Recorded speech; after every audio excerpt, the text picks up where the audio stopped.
மத்தேயு அதிகாரம் 1.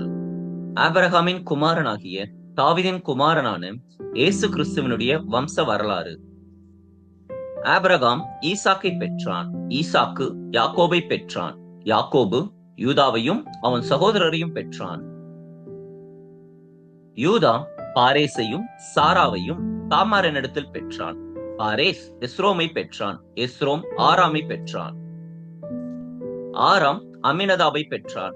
அமினதாப் நகசோனை பெற்றான். நகசோன் சல்மோனை பெற்றான். சல்மோன் போவாசை ராகாபினிடத்தில் பெற்றான். போவாஸ் ஓபேதை ரூத்தினிடத்தில் பெற்றான். ஓபேத் ஈசாயை பெற்றான். ஈசாய் தாவீது ராஜாவை பெற்றான்.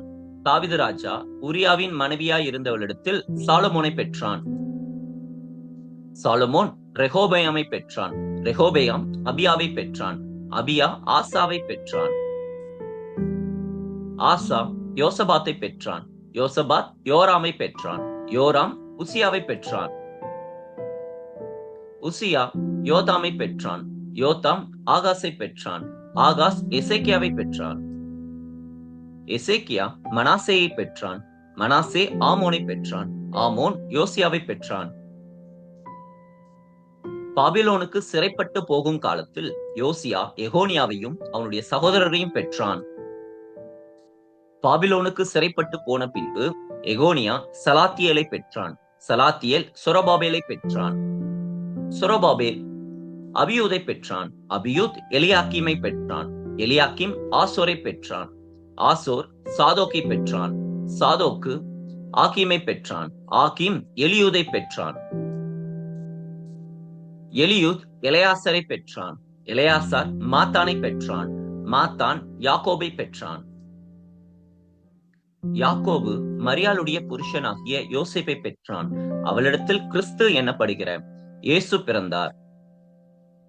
இவ்விதமாய் உண்டான தலைமுறைகள் எல்லாம் ஆபிரகாம் முதல் தாவீது வரைக்கும் 14 தலைமுறைகளும், தாவீது முதல் பாபிலோனுக்கு சிறைப்பட்டு போன காலம் வரைக்கும் 14 தலைமுறைகளும், பாபிலோனுக்கு சிறைப்பட்ட போன காலம் முதல் கிறிஸ்து வரைக்கும் 14 தலைமுறைகளுமாம். இயேசு கிறிஸ்துவனுடைய ஜனனத்தின் விவரமாவது, அவருடைய தாயாகிய மரியாள் யோசேப்புக்கு நியமிக்கப்பட்டிருக்கையில் அவர்கள் கூடி வரும் முன்னே அவள் பரிசுத்த ஆவியினாலே கர்ப்பவதி ஆனாள் என்று காணப்பட்டது.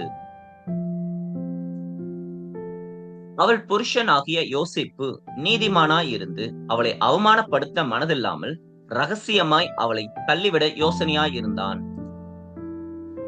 அவன் இப்படி சிந்தித்துக் கொண்டிருக்கையில் கர்த்தருடைய தூதன் சொப்பனத்தில் அவனுக்கு காணப்பட்டு, தாவீதின் குமாரனாகிய யோசேப்பே, உன் மனைவியாகிய மரியாளை சேர்த்துக் கொள்ள ஐயப்படாதே.